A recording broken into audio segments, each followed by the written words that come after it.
morning, KSA, and welcome back to the program.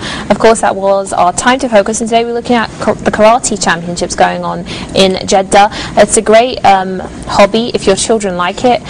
Why not get them enrolled in something like this? It's a great physical activity and also something they can find fun and entertaining, and it's a great method of self-defense. They might need it later on in life. But of course, today our main topic is about cellulite, something that affects many women and also men, although maybe men care less about it than women do. It's something that can really affect the way a person looks and can affect self-esteem, especially in the ladies.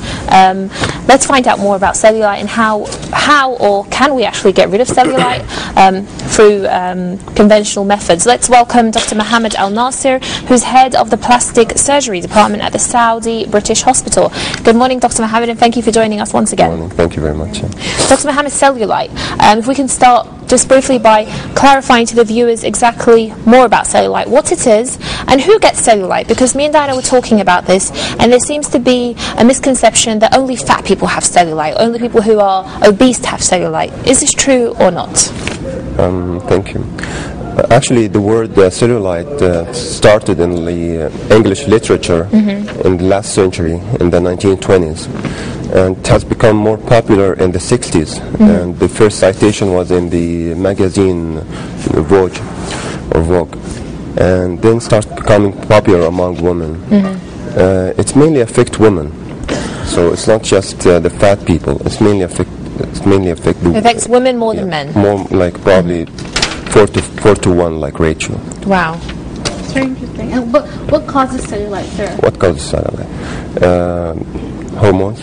Hormones. Is it like, genetically genes play? Yeah, there are some like genes or genetics is a factor. Okay. But the main reason is actually hormone, or the main hormone, the responsible hormone is estrogen. Okay, the women hormone. Okay. So if we're gonna define cellulite, or I'm not sure if you have seen cellulite before, but it usually starts after the puberty. It doesn't. If you see like a girl, like if she's like 11 or 12, she can't have a cellulite. But really? For a girl who's 18 or 20 or 25, she will have a cellulite. Absolutely. So it's related to the hormones, to the estrogen.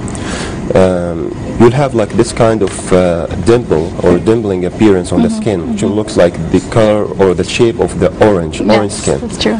And that's why the reason for that in the body we have like the fat in 2 layers. We have a superficial layer and we have the deep layer. Okay.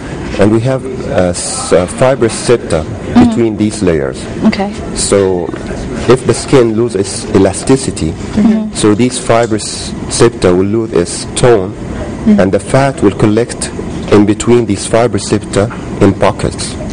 So creating so this is the dimpling appearance. It's the fat globules in pockets.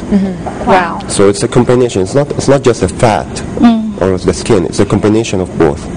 So the skin has lost its elasticity, and the fat also has been collected in small compartments. Which is amazing. But am I right in thinking that cellulite actually occurs in areas that contain more fat generally? So let's say for the women, the hips and the below the pelvic area, where those unwanted areas are there. And are these the areas that generally tend to get cellulite? You are quite right, because this is the genoid obesity. It's mainly in women. It's mainly like in the pelvis and in the buttocks, while men is mainly in the trunk and the abdomen.